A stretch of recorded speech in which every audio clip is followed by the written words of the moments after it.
Good afternoon, ladies and gentlemen. If you wouldn't mind taking your seats, please.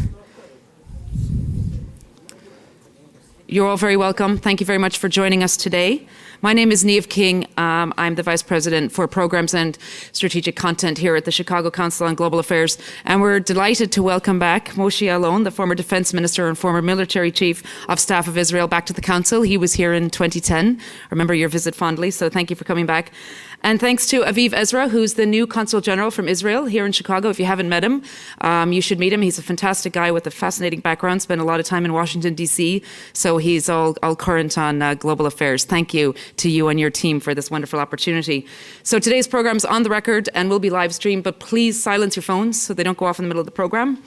A few upcoming programs that we have. Tonight we have a fascinating program. Our Scholl Fellow is visiting from China, and he'll be talking about U.S.-China relations, amongst other topics.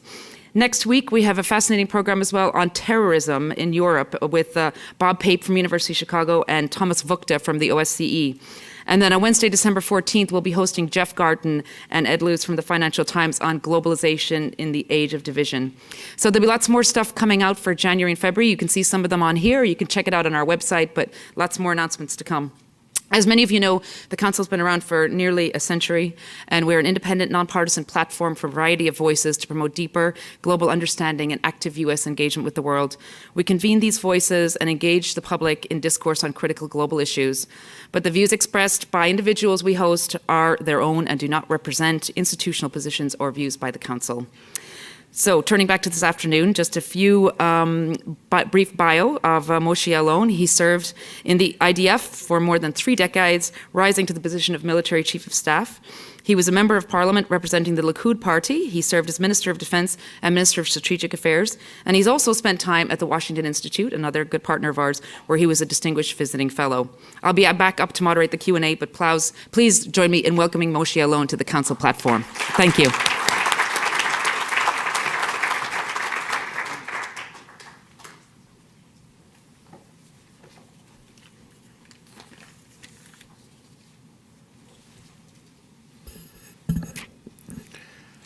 Thank you, Ms. King, for the introduction.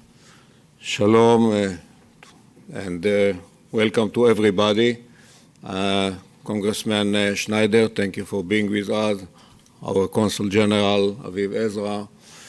And to everyone who is here in this interesting time, regarding the Middle East and, of course, the transition period of time in the United States.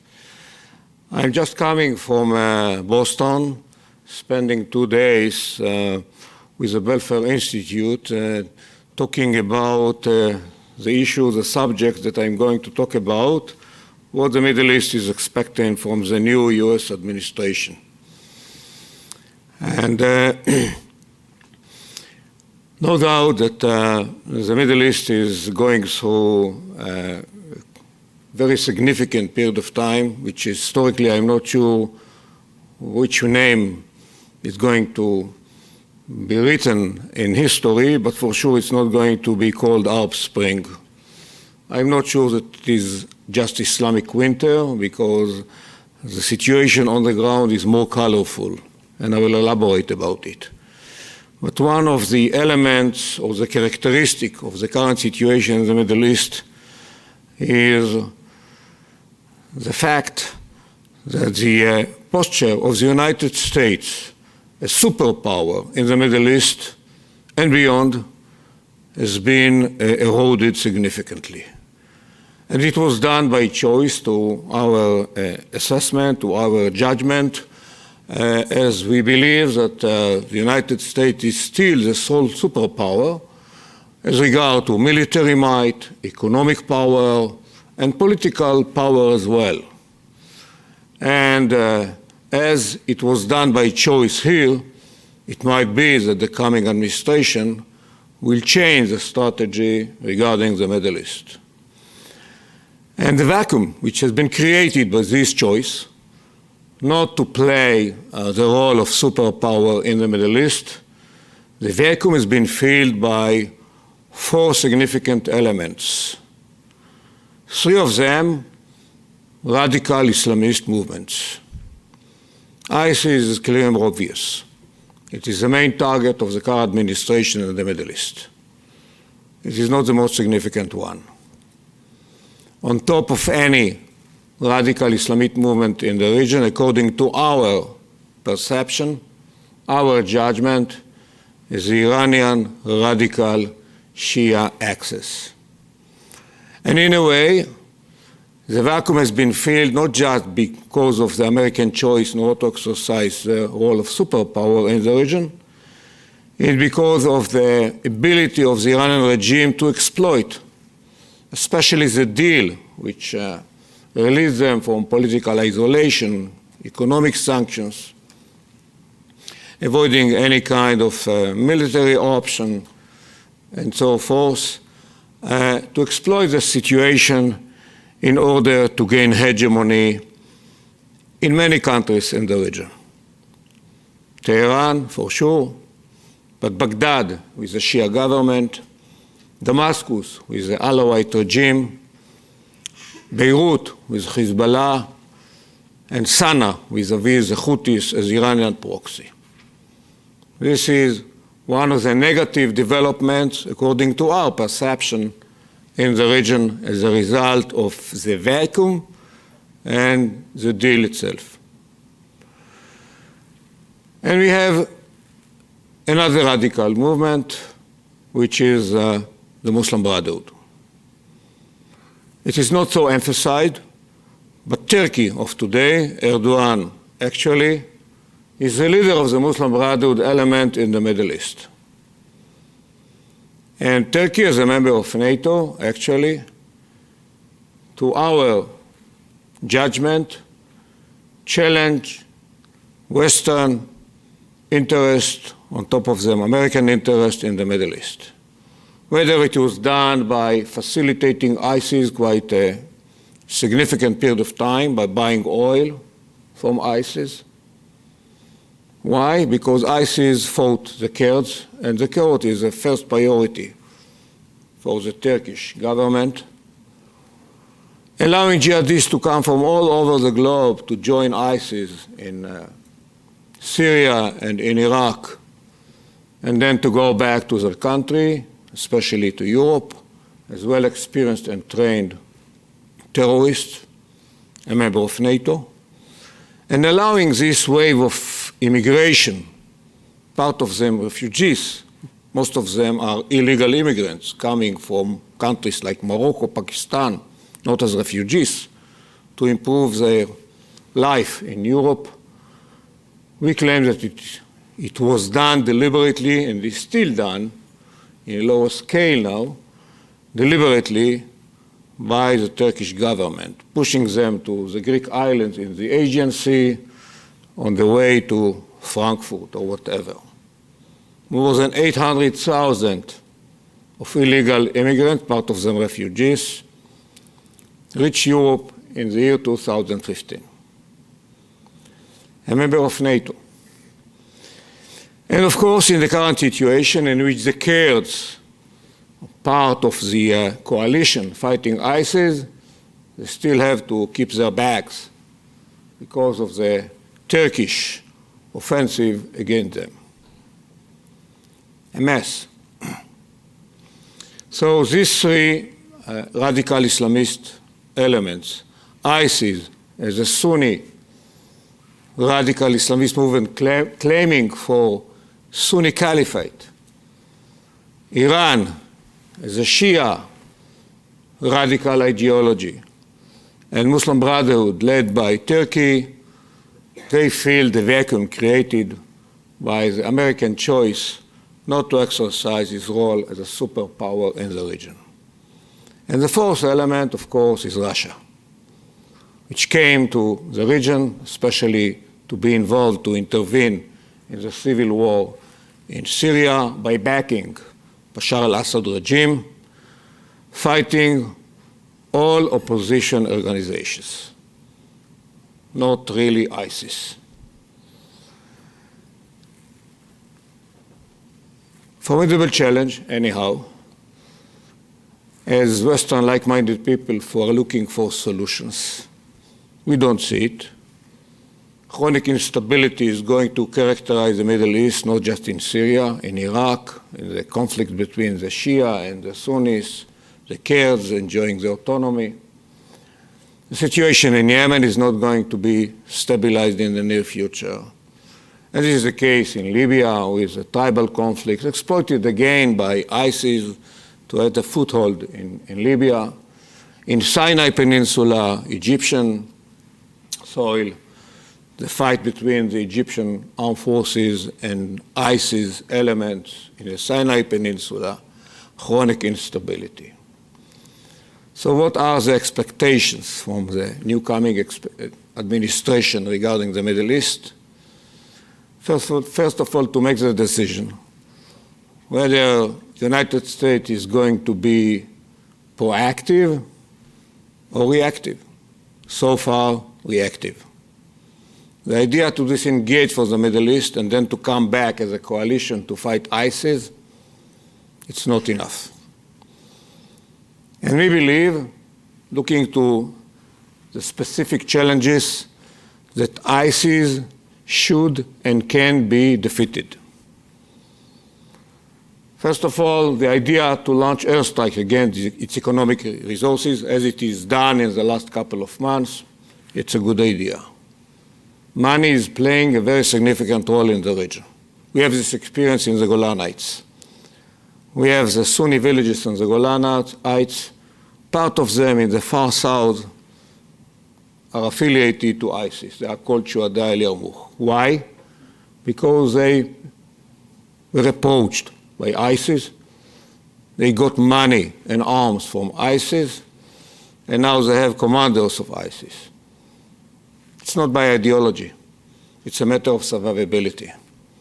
The same population knows to this perimeter, which is a relatively small one, in the far south part of the Golan Heights, the entire villages, Sunnis, are affiliated to what was called the Free Syrian Army, which actually asked for the United States for assistance, money, weapons, political assistance, and they were rejected.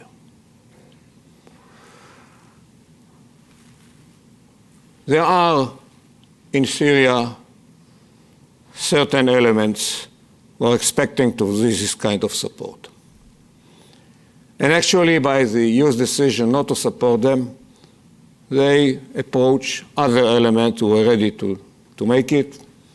When ISIS enjoyed a lot of money because of the oil, they bought them. So in a way, they are ready to get this kind of support from the United States. What does it mean? They can be the boots on the ground. In order to defeat ISIS in Syria, there is a need for boots on the ground, and I strongly recommend not to have Western boots on the ground. Western boots on the ground would be another excuse for ISIS to mobilize the people, the jihadists, against the Crusaders. And we have the good experience with the Kurds. The Kurds in Syria, at the beginning, were defeated by ISIS, to the point that the United States decided to support them. Money, weapons, and political support. Not just the United States. Germany is deeply involved, and other countries. Since then, it was a turning point. And the Kurds, in all the battles, defeat ISIS. It can be done with the Sunnis who are not jihadists. There are many of them. We have this kind of experience by providing them humanitarian support. We decide not to intervene. I'll explain our policy, but they're expecting this kind of decision. For the other elements, Turkey, a member of NATO, leverages. Still, we claim that Hamas headquarters, which used to be hosted in Damascus, the terror headquarters, is hosted today in Istanbul.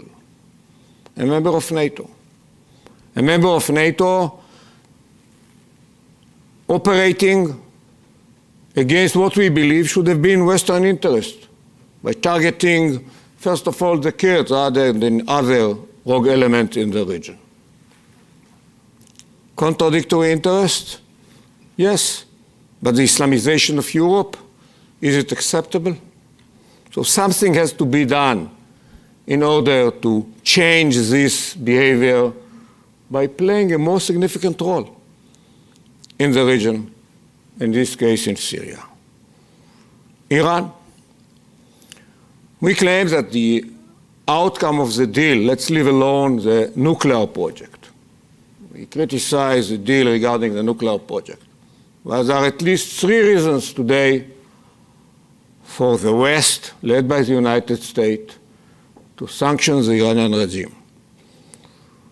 We have hard evidence on a daily basis of violation of UN Security Council resolution regarding proliferation of arms and terror. There were reports about another transport of weapons coming from Iran to Damascus International Airport. It might be. But we have hard evidence of weapons coming from Iran to Yemen. 2 months ago, an Emirates vessel, the Swift, was targeted by Iranian-made surface-to-sea missile launched by the Houthis, Iranian proxy in Yemen. More than 140 casualties. Then the Houthis tried to target the USS Mason, American destroyer in the Straits of Bab el-Mandeb. They missed the destroyer because of defensive measures taken by the destroyer. Who is behind it, if not Iran? The fact that the reaction, the response to these provocations was so weak, it's another example or demonstration of weakness, not playing the role of superpower in the region. And this rogue regime in Tehran should be sanctioned also because of the provocative missile test, another violation of the MTCR as well as United Nations Security Council resolution. Ignored. And if you are looking for another reason to sanction this regime, human rights issue. They still arrest and execute dissidents almost on a daily basis. Ignored. Regarding Russia, first of all, when I heard US officials talking about the US goal of reunification of Syria, I said, forget about it. It's not realistic. I know how to make omelet from an egg. I don't know how to make egg from an omelet. It's not going to happen in the coming future. As to the horizon, we should get used to the fact that Syria is going to be separated to relatively demographic homogeneous enclaves like Syrian Alawistan, led by the Alawites, today by Bashar al-Assad. I'm not sure that the Russians are committed to Bashar al-Assad. They are committed to the regime. We have already Syrian Kurdistan in the northern part of Syria, 2 enclaves. We have the Druze concentrated on the south, loyal to the regime so far because it's a stronger party. I'm not sure that forever. And we have 74% of the population Sunnis. All of them fight ISIS, all the factions fight ISIS, but they fight also Bashar al-Assad regime. And unless they are satisfied, this war is going to go on. Even if the regime, with the support of Russia, Iran, and Hezbollah, is going to take Aleppo, this is not the end of the battle. It means that Bashar al-Assad controls 25% of the Syrian territory. This is not the end of the battle. This is not the end of the war.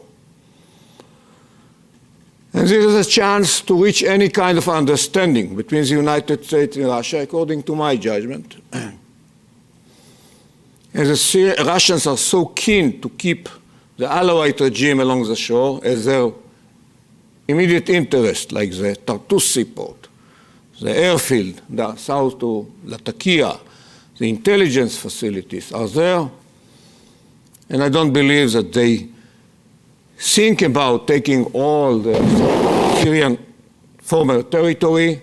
I don't believe in it because they are so upset from the performance of the Syrian armed forces. It might be reached any kind of understanding. They will keep this Alawistan with their interests, and the entire territory will be organized in a different way. What I claim that, first of all, if you want to avoid ISIS in Europe, in San Bernardino, in Ottawa, or elsewhere, you can't avoid being proactive in the Middle East.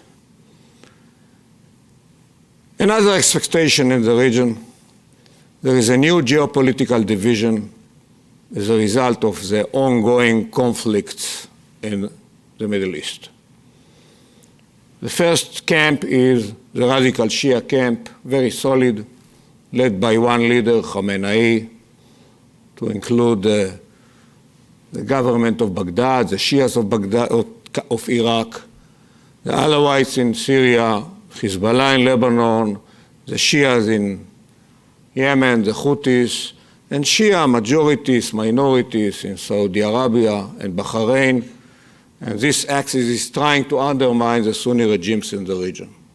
Of course, trying to challenge us by trying to open a terror front from the Syrian side of the Golan Heights.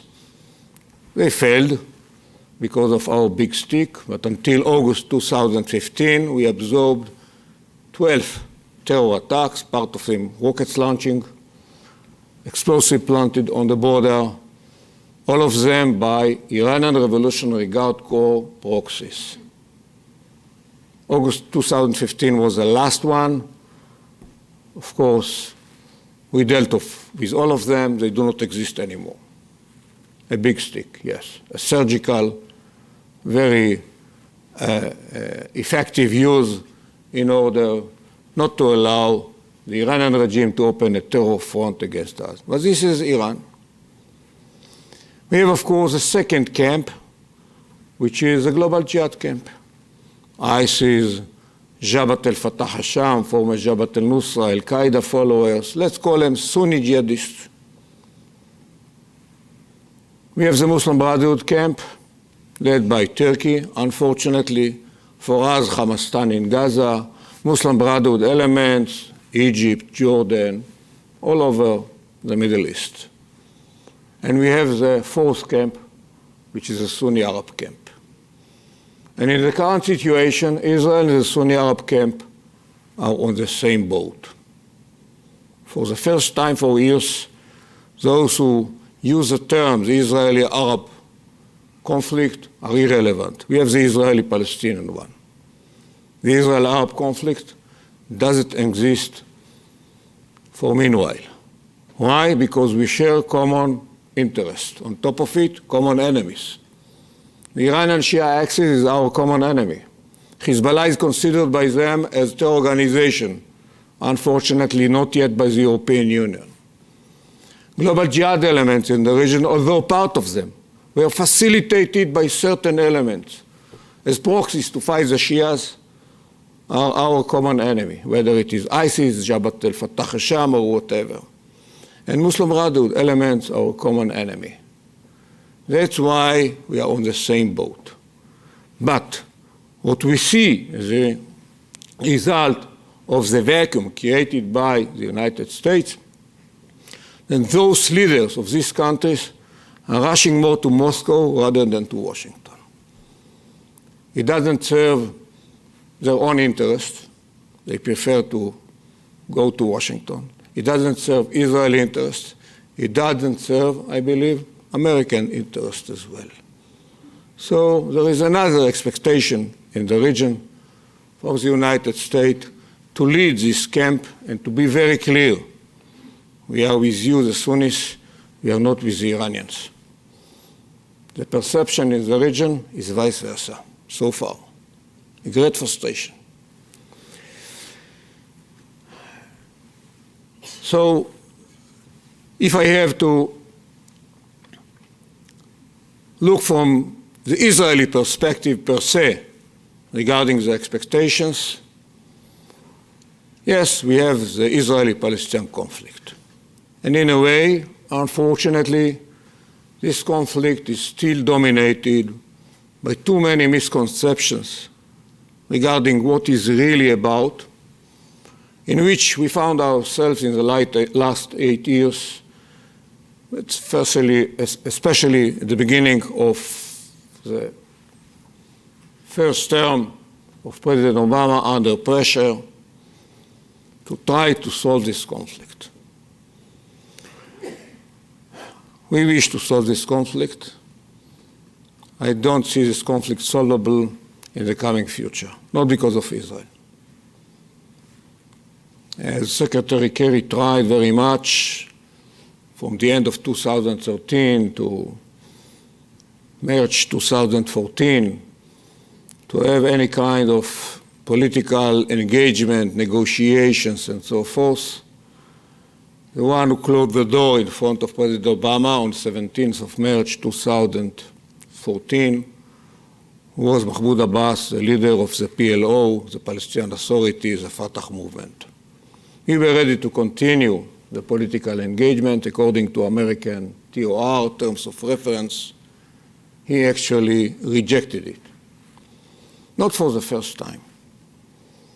Actually rejected almost proposal of 2008 after Annapolis, as Arafat rejected Clinton proposals of December 2000, and earlier Prime Minister Barak proposals of Camp David, summer 2000. It's not new.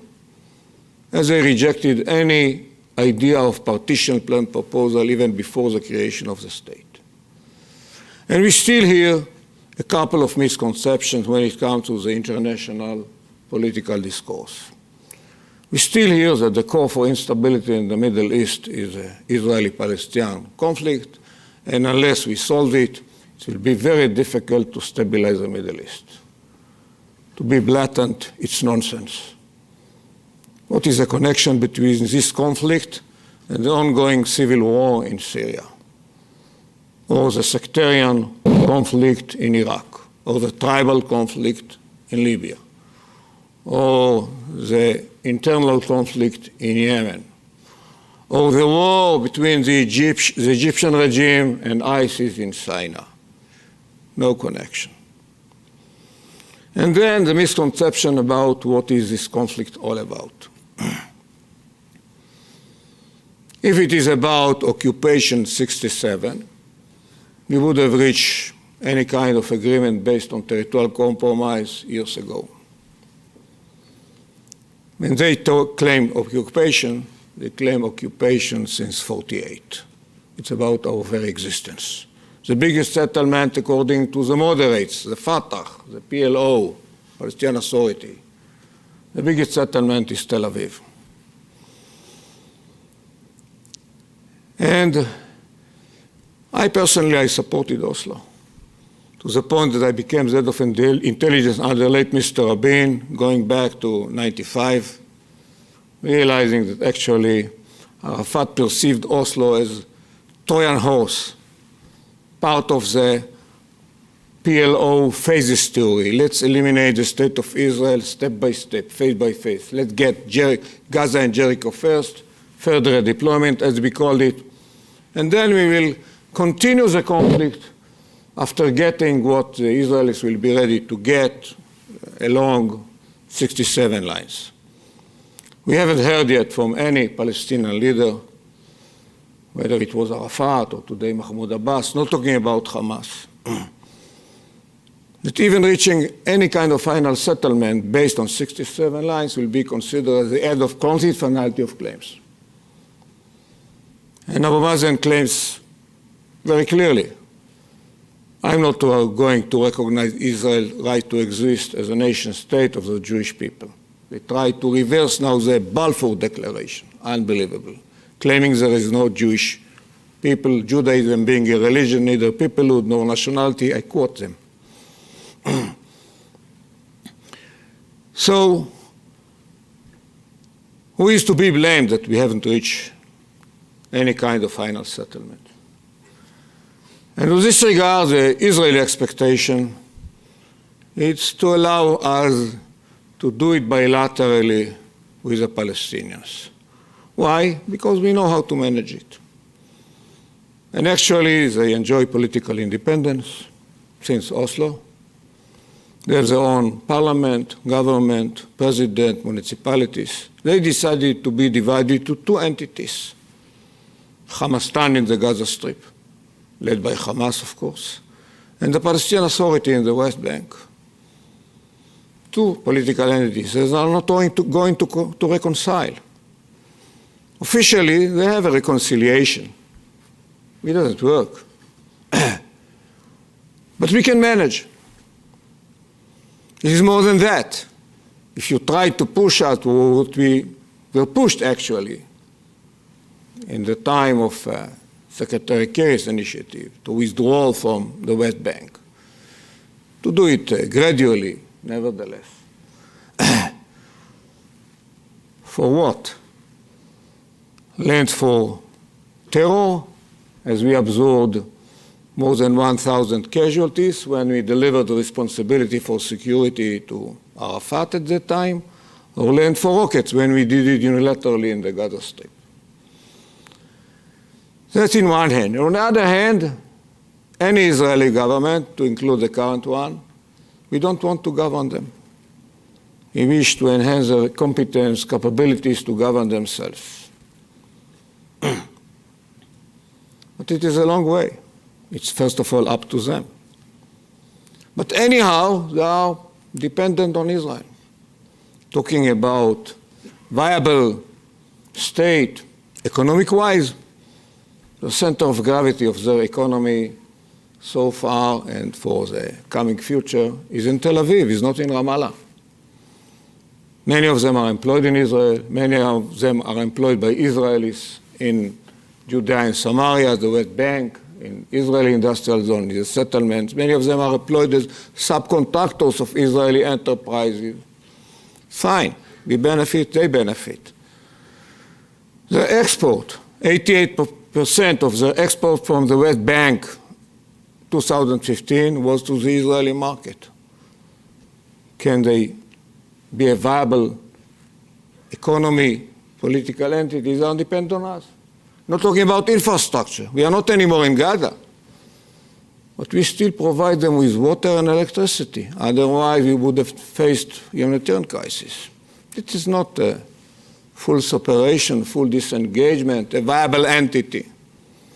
And when it comes to security, I can assure you that without the freedom of operation of the Israeli security forces, the IDF and the ISA, Israel Defense Forces, the armed forces, ISA, the Israeli Security Agency, Shabak as we call it, without their freedom of operation, Abu Mazen would have survived as a leader of the Palestinian Authority in the West Bank.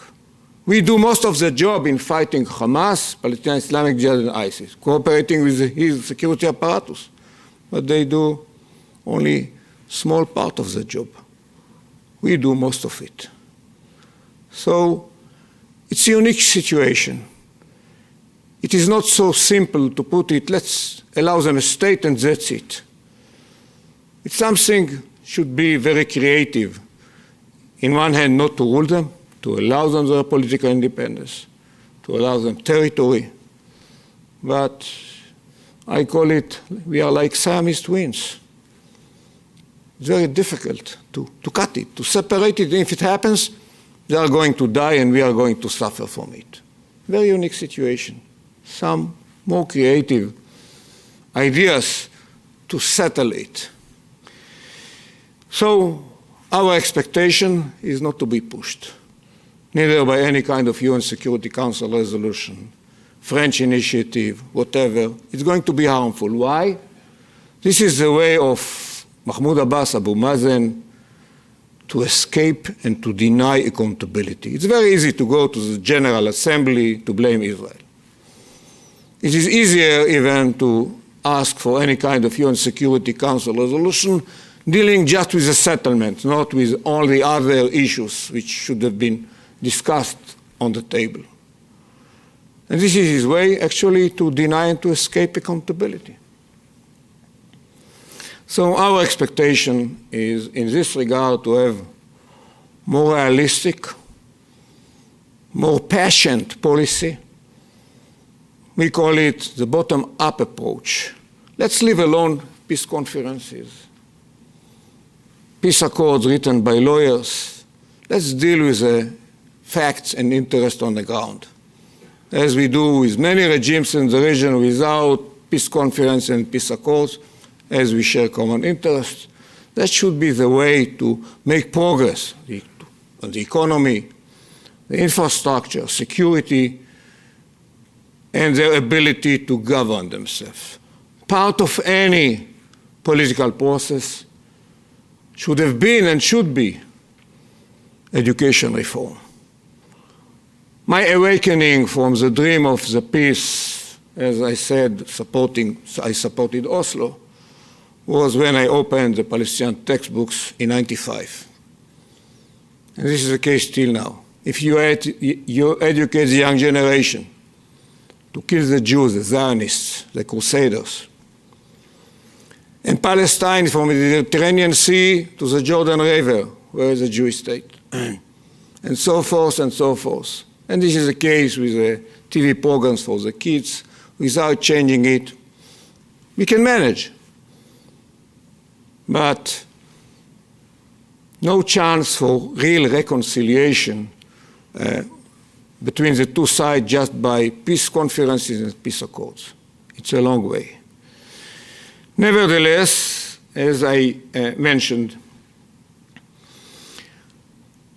we are looking for a more proactive role of the United States in the region. We, not just Israel. I can speak on behalf of the Sunni Arab regimes. We are looking for a more proactive policy in which the rogue elements, ISIS and other Sunni jihadist elements in the region, Muslim Brotherhood elements, and on top of it, Iran, should be confronted by all of us, led by the United States. Thank you.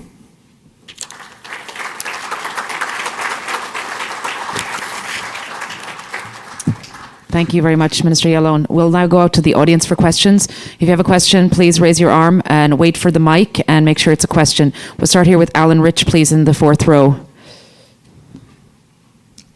I think there are a great many of us that believe that if you're looking for a proactive United States, it's not going to be forthcoming very soon.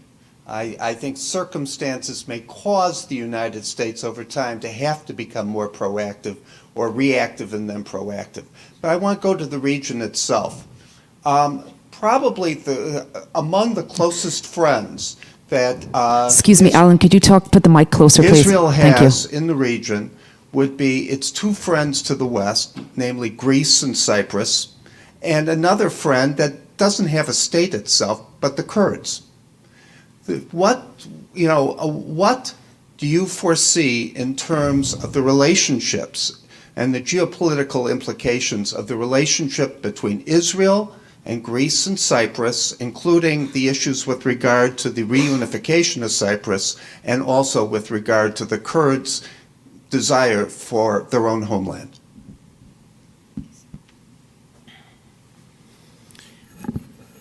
Yes, we share common interest with Greece and Cyprus.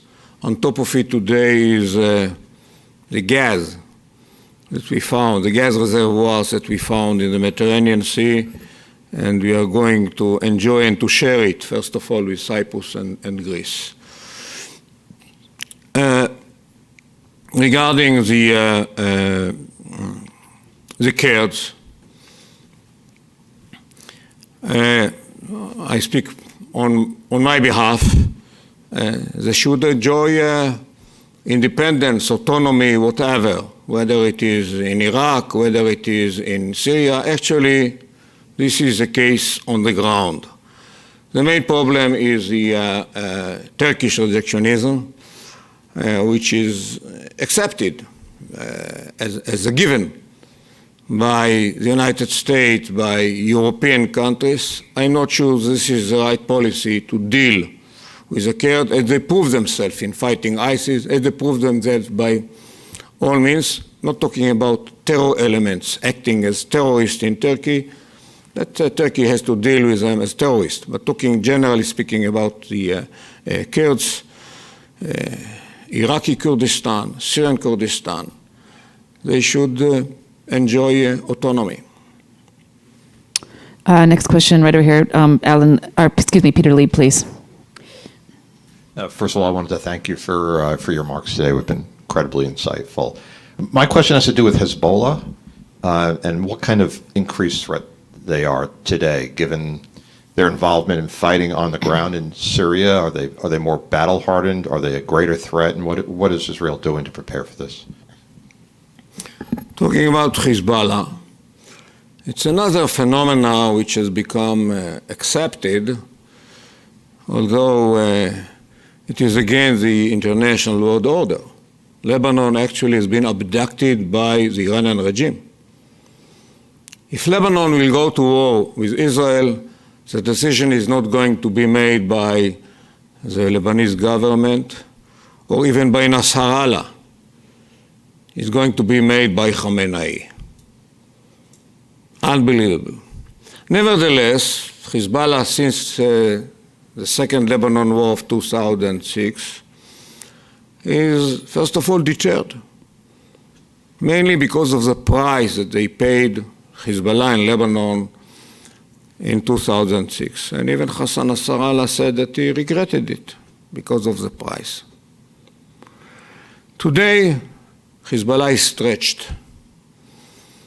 And there is an internal dispute in Lebanon criticizing Hezbollah, and we can listen to Hassan Nasrallah's speeches, very apologetic. The Lebanese notion is Lubnan la Lubnanin, Lebanon for the Lebanese. Why should we fight for Bashar al-Assad? Why should we fight for Khamenei, for Iranian interests? It's a big issue. But so far, they have the power, they have the arms in Lebanon. For Israel, we consider them as the Iranian strategic arm. Not incidentally, the Iranian regime decided to arm them with more than 100,000 rockets and missiles.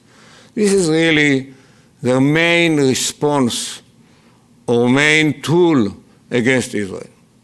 This is the main tool. We don't share a border with Iran. They tried to open terror front on the Golanite. They failed.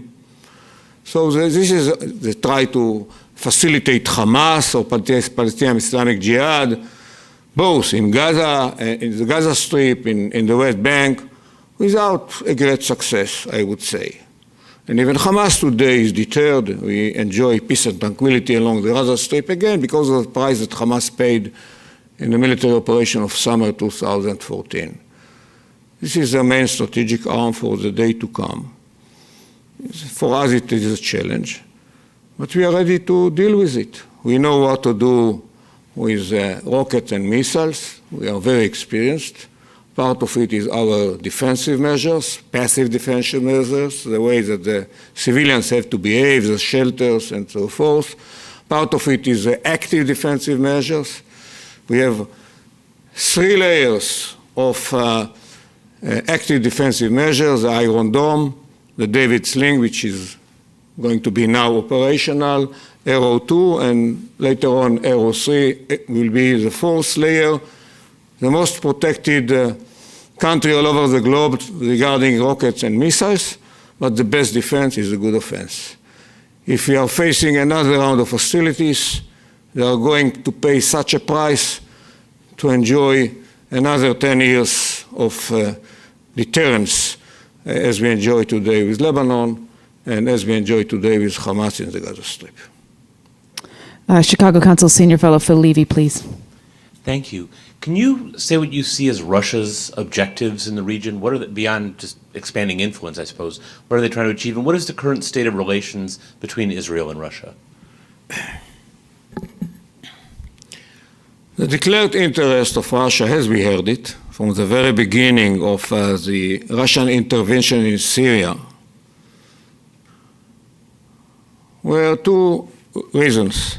The first one, they do believe that regimes should be kept. They claim that the fact that Saddam Hussein had been toppled by the United States and Muammar Gaddafi was toppled by the coalition, NATO, whatever, brought about chaos to these countries. We can't deny it. And that's the explanation why they came to support Bashar al-Assad. They are afraid from a kind of chaotic situation in Syria. There is already a chaotic situation in Syria. The second reason that we heard about is that there are in Syria today 2,000 jihadists coming from the former Soviet Union Islamic states. Putin said, I prefer to kill them on Russian soil and Syrian soil rather than on Russian soil. But there is a hidden agenda which is well known. When he came in, he said very clearly to our neighbors, I am loyal to my ally. I am not going to abandon Bashar al-Assad like Mubarak was abandoned, like Assisi almost was abandoned, like actually you, the Sunni regimes are abandoned by the United States. I am committed and loyal to my allies. Of course, by doing it, he came back to the superpowers ballgame with his bad cards, looking to his economy, military might, not to compare to the strength of the power of the United States, but he quite successful. Then he had an opportunity to demonstrate its military capabilities. You don't need to launch ballistic missile from a submarine from the surface in the Mediterranean Sea in order to target any target in Syria. But it was a demonstration. Strategic bombers to be used from the Caspian Sea or from Iranian soil, airspace. It's demonstrating the capabilities. It's a field test for his weaponry systems as well. He has certain interest in Syria, which is a Tartus seaport. The airfield now south to Latakia in Khamimim. And of course, intelligence facilities which were destroyed during the civil war and rehabilitating now by Russia. We are not on the same boat. But when we realized that they are going to intervene in Syria, we opened channels. I don't even call it coordination or deconfliction. Coordination meaning that we know what they are going to do, they know what we are going to do. From the very beginning we said, we have our own interest. We have our own red lines in Syria. The first red line, we are not going to tolerate any violation of sovereignty. And when it happens, we use a big stick, destroying the artillery gun, the Sukhoi 24, the Syrian Sukhoi 24, who crossed the border, or unmanned air vehicles violating our sovereignty and so forth. That's one red line. Another one, we are not going to tolerate any delivery of advanced weapons to our enemies, like Hezbollah. And in order to use a stick, we need the freedom of operation. So don't interrupt us. We are not going to interrupt you. And actually, we established a hotline between the Russian headquarters in the area of Latakia to our headquarters in Tel Aviv, both sides Russian speakers, to avoid accidents like they had with the Turks, the interception of the Russian Sukhoi 24 by Turkish F-16. And it works. We are not on the same boat. We have contradictory interests. We are not happy that they support the Shia axis. We are not happy that weaponry systems, Russian-made weaponry systems, are used by Hezbollah. But we managed to keep our freedom of operation in order to keep our interests, especially in Syria. Next question. Yes, please. Andy Zemanides in the fourth row. Where exactly do you think Egypt fits into this new political division? Egypt's a harbinger, it's a real key to the region, and especially since you mentioned the natural gas, they may be a competitor to Turkey. You know, how does that fit into the Turkish-Israeli rapprochement? Where would the gas go? Can Israel really have a rapprochement with Erdogan when he's backing the Muslim Brotherhood in Egypt?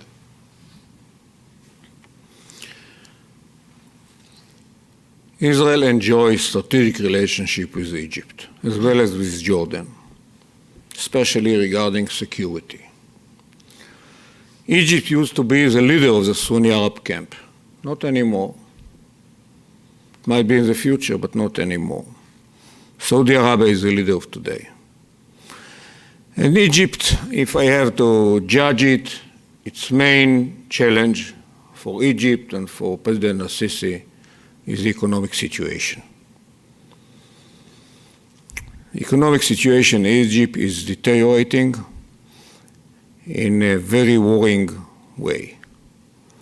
Still dependent on the Gulf money.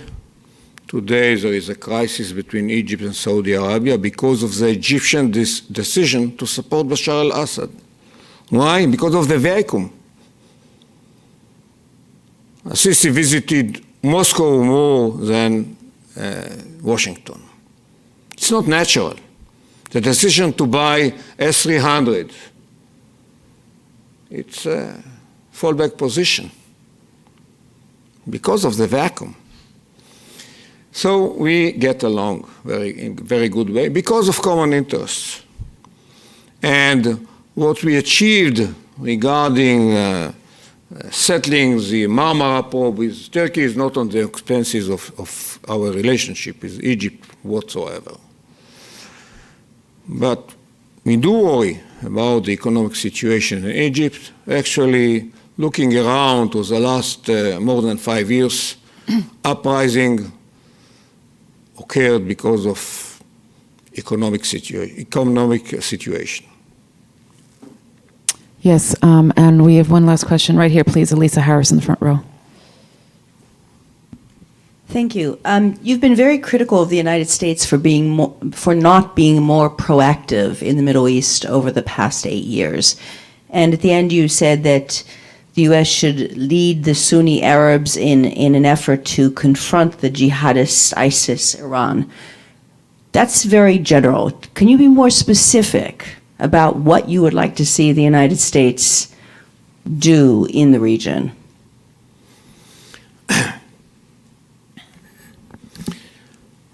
I mentioned three radical Islamist elements. ISIS, I said, should be defeated, can be defeated. And of course, by using local elements on the ground, to be the boots on the ground. To go on with the airstrikes, targeting the economic resources of ISIS, targeting certain figures of ISIS, and of course to convince Turkey not to support ISIS anymore, not to facilitate it by buying oil, and not to allow jihadists to come in and out. That's ISIS.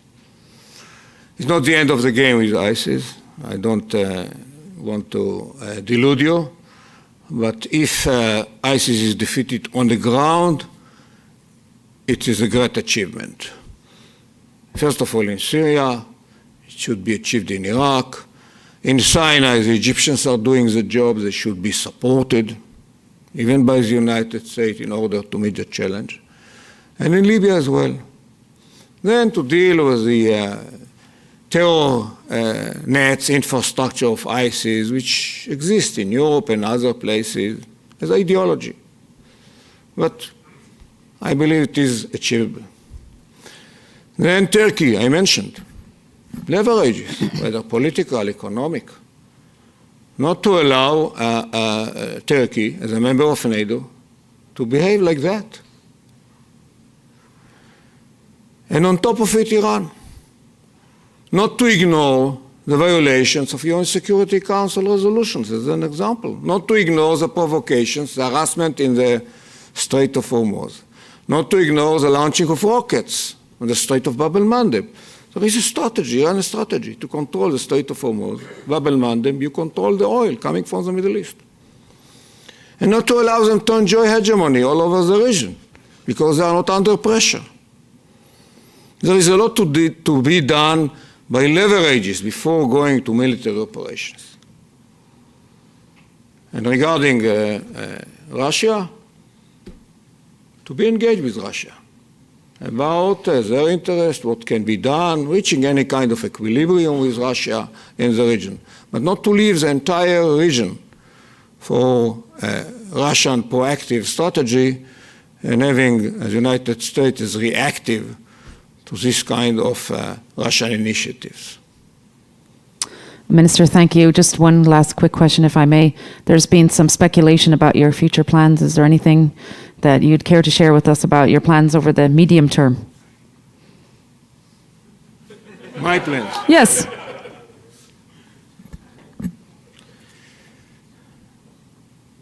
I decided to resign from my political capacities as a Minister of Defense and member of the Knesset last May, not because of disputes regarding strategic issues in the region, because of Israeli internal disputes, which I don't want to wash the laundry here in Chicago.